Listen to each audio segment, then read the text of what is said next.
A man went to visit a Zen master, and, as he entered the room, he slammed the door and threw his shoes to the floor. As he bowed before the master, the sage said, "I cannot acknowledge your greeting until you apologize to your shoes and the door." The man said, "You're joking, right? That's ridiculous." The master said, "To insult the door and your shoes was far more ridiculous. Now, apologize or you'll have to leave." The man replied, "But I'll feel so foolish."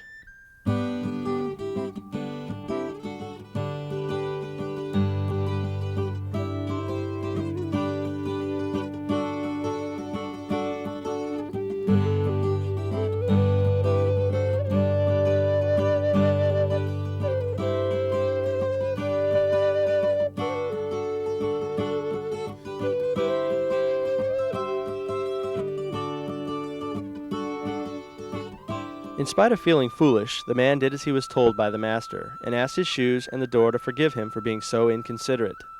Then the master hugged him, and the man said, "Wow, that was so weird. I really felt stupid at first, but now I feel great. I could actually feel compassion and forgiveness coming from the shoes and the door." The deepest test of a person's spirituality is not how much they know, how much they've read, if they read astrological forecasts, but it has a lot to do with accepting the unacceptable. That's been a difficult one for me, and I'm sure it's been a difficult one for many of you who are watching the program. Because the whole idea of forgiveness is the very act of accepting those things, both in ourselves and in other people, that we don't really accept about life as good, as bad, as right, as wrong. In fact, the whole idea of forgiveness is a very difficult one for us because we look at forgiveness as accepting things in other people that we think we wouldn't do, or things that we don't believe in about right and wrong, good and bad, moral issues. But you see, life is a very unique process. In life, if you look at it, everything is allowed. Adolf Hitlers are allowed, Jesus Christ are allowed. Charles Mansons are allowed to be here, Buddhas are allowed to be here. I'm allowed to be here, you're allowed to be there. And the interesting thing about it is, those circumstances and conditions waver around us. God takes no action to remove one person from one experience and keep another in another. We'd like to believe somehow in our minds that there's such a thing as good and bad, right and wrong, that some people are more evil than others, and that we don't have to forgive, or that forgiveness has to be tempered with some sort of you better do this and you better do that. But what I found out about forgiveness for myself is that it has a lot to do with Gregory accepting what Gregory finds unacceptable. And when I find that somebody else has done something, said something that has hurt me personally, or I feel has been unfair or untrue, and I start to take anger out on that person, or I start to think anger towards that person, something very unique begins to happen. Nothing changes in me. In fact, what I find in my life is that things get more intensely confusing and hurtful. And when things become more intensely hurtful for me, then I start changing inside. I start to be aware that what I'm projecting on other people may not be the truth of the situation. And maybe what's happening out there and what people are saying and doing is the best that they can do. Maybe it has to do with me accepting their behavior and their attitude, even their consciousness, in a way in which may seem unacceptable to Gregory. It makes me stretch my unconditional attitude. Now I got a new attitude about those people who despitefully use us and say things about us that are unkind or maybe half-truths. We get to see ourselves in those people, because I've certainly done that, and I'm sure you've done that at times too, and we get to understand that people are people, and they're going to say and do things that are unkind. We can't correct them, we can't change them, but we can start altering ourselves by looking deep within ourselves and asking the ultimate question about who and what we are. What is it about me that makes this person possible in my life? What it is I refuse to accept the unacceptable, to be with people with where they are, even if it's unkind and cruel and seems useless, unnecessary. When I am diligent inside myself, I begin to find that the spiritual process is about the feeling of accepting another person's place in their life. We have some arrogant ideas about life. We think everybody should be as perfect as us. There have been people in my life who have come into my living who have hurt me very much. They have said and done things that were unkind. By moral standards, people would say that they are wrong. We would look at them and say that it was useless or it was just revenge. But what I found within myself is that they did who they were. They did who they were. Now I've got to do what I am. If I act in kind, if I'm vengeful, if I'm hostile towards them, what reward have I? What have I gained? Nothing. Now it's a fight between me and them and me and them. And there's no spirituality in that because now I'm resisting and I'm fighting. And your mind and my mind can find all sorts of noble reasons about fighting for truth, justice, and our way. But it doesn't necessarily mean it's a spiritual path. Spiritual path is a very difficult one. It's one that says to us, go with the feeling. Go with your heart. Go with who you are. Stay away from the things that would keep you from feeling the unacceptable and understanding what to us is unacceptable. Accepting the unacceptable is a part of what forgiveness is all about. It is one of the most difficult teachings of the heart that there is. It is one of the most necessary. And we tend to ignore forgiveness, looking at it like charity instead of understanding that it has a lot to do with the way we are and with the who we are about our living. Spirituality has nothing to do with memorizing scriptures or being philosophical in one's belief. It is walking the feeling, not the talk, the feeling of compassion and love. And it is the deepest gift that we give not to other people, but the gift we give to ourselves. Just believe we can be everything. Aspire.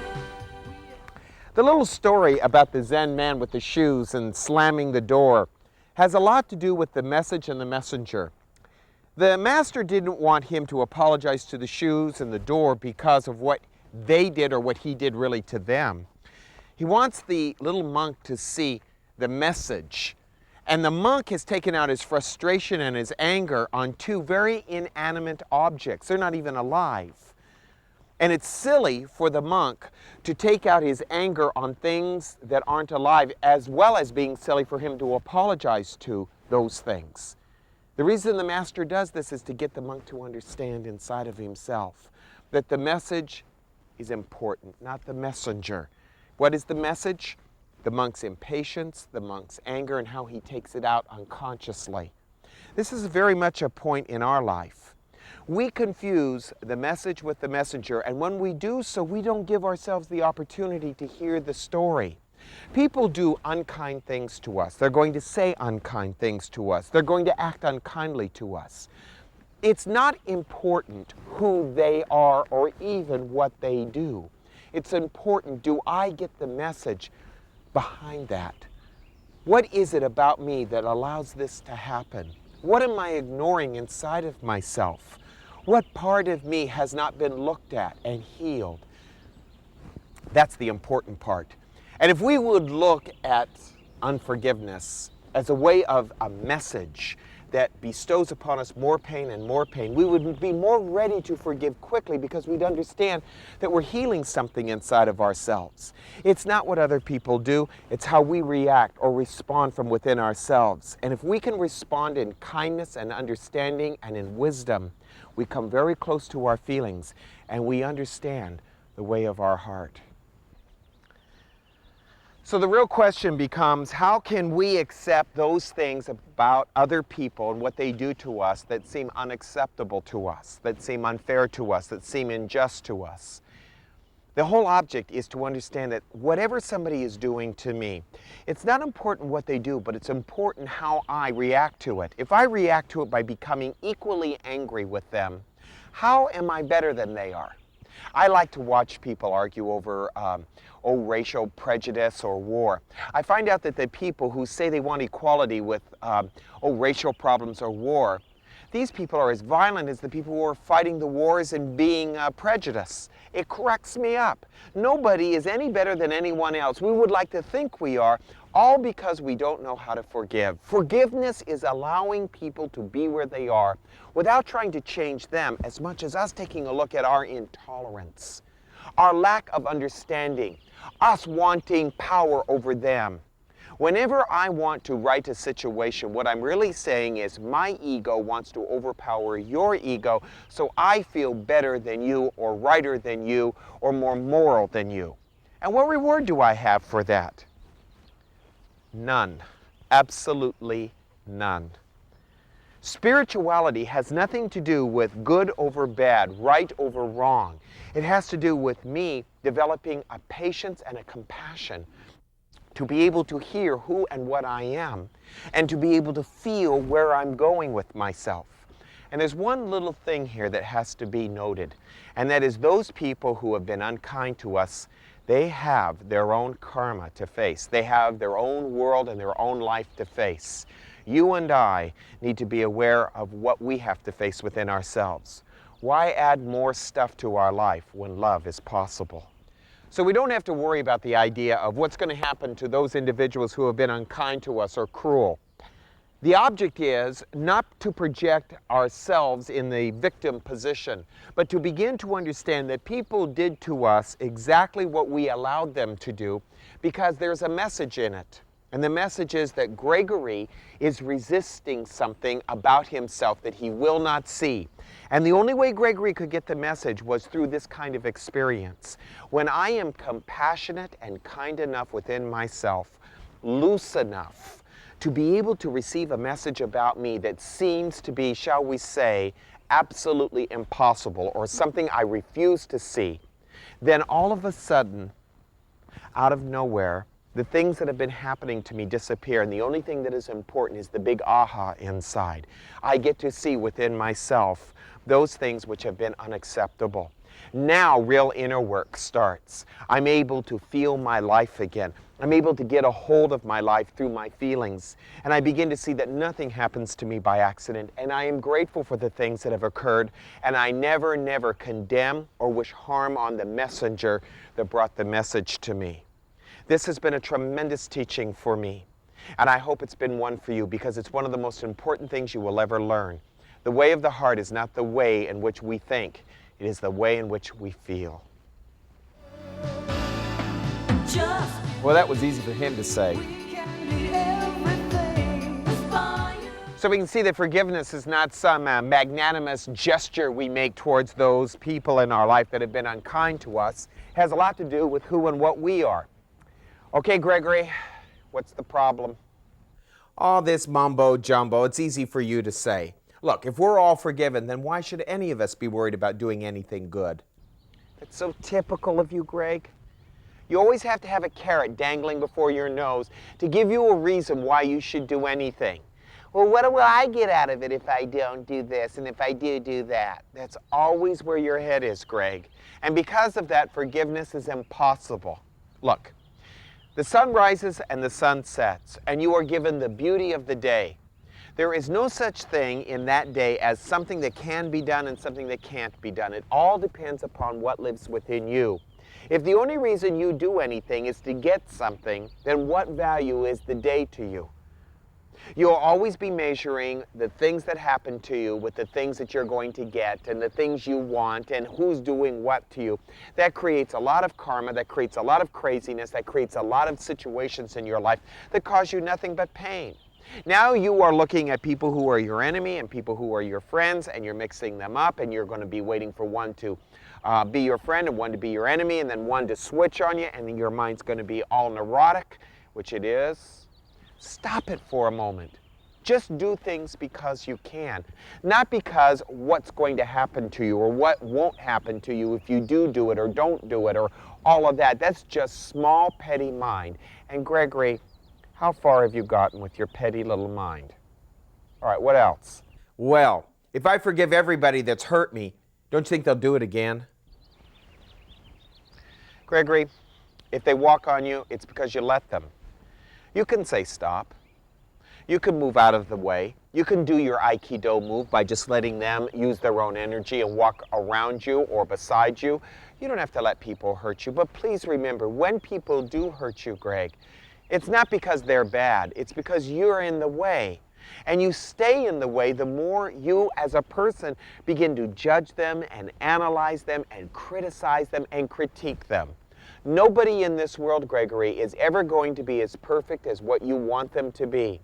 If people are hurting you, it's because you're standing there saying, hit me, slap me, walk all over me. Begin to understand that people are doing what they do. Harry's doing Harry, Mary's doing Mary, and you're doing Greg. And if you're on a collision course with someone, you will always have the right to step aside. You always have the right to humble yourself enough to watch what's happening before it happens to you. I'm not saying people should take advantage of you, but when it happens, don't get angry at it. Be aware of what part of it in you allowed this to happen, and don't get upset. Otherwise, you're going to find that other people are going to take advantage of you. You love to feel like you're being taken advantage of, don't you, Greg? Because it makes you feel like such a victim. It lets you think that you had nothing to do with it. But Gregory, you had everything to do with it. Whoa, are you saying that we attract these people into our lives? It's not the people we attract, it's the situations that we attract, and the people are secondary. Remember, Gregory, people are the messenger of the message. If you don't get the message, Gregory, you're going to get more messengers. It's not important, Greg, what happens to you and who does it. What's really important is, can I feel what's happening behind all of this? Yeah, you're attracting situations to yourself and the people who will bring them. And you're not a victim. You have never been treated unfairly, Greg. What has happened to you is you've become cynical and hard. You've become callous and analytical and philosophical. So much so that you have not been able to accept certain things about yourself that you find unacceptable. So what do? You start drawing to yourself situations. That's how powerful you are and everyone else. We draw to ourselves the kind of situations that most help us understand what part of us is unacceptable. And that's all it's about. When you can accept the things that are unacceptable about you, the people who are in your life doing the things to you that they are doing will suddenly stop. All of a sudden, something new will occur. It doesn't mean that you're a failure or a bad person. Look at the things that happened to Jesus. He even got crucified. Things happen, and when you don't take them so personally, and you can look at it objectively, then something new will happen. I'm out of here. That's easy for me to say now. We are so egocentric as to think that forgiveness is something that we bestow upon someone who has hurt us. I find it so funny when I think of my forgiveness in that way. It's hilarious. Forgiveness has nothing to do with the magnanimous gift that I give to you. It has to do first with how I treat myself. And I hope in the program you got the gist, the spirit of that. Forgiveness is essential. The Zen master who reprimanded his student for throwing his shoes, it's a very, very, very important teaching. It's talking about the gentleness, the way in which we handle our life, the way in which we handle each and every moment with a sense of tenderness and a sense of care, a sense of compassion, and ultimately a sense of forgiveness. There is a lot in this life that all of us need to forgive. A person cannot go through this life without having a tremendous amount to be forgiven of, to be forgiven for, and to be forgiven inside. If I were to say if there's any essential thing that we would have to understand in our life, it would be forgiveness. Forgiveness is the total allowing, the letting go of everything that would harm us. And please remember, when you feel that you are slighted, hurt, or injured by another person, it shows your lack of forgiveness. Because no one hurts us without our permission. And when I am unforgiving within me, I'm like a magnet. I will draw things to myself that are terrible. And they always are trying to say to me, Gregory, Gregory, Gregory, forgive, release, let go. Forgive, release, let go. Do you remember how the disciples asked Jesus, how many times must we forgive? And he said 70 times 70. He was mocking them. He was saying infinity. There's no how many times or when or how. It's for the rest of your life. Always be in a forgiveness mode. Then no one can harm you. No one can touch you. People will hurt you. People will say unkind things about you, but it doesn't hurt you because there's no one there to stab anymore. You have forgiven. And forgiveness means that the personal you, the personal ego of us has disappeared. And now all that's left is love. It's a very simple teaching. but it deals a lot with the feeling of ourselves. If you get the feel of yourself as a spiritual being, you'll always forgive.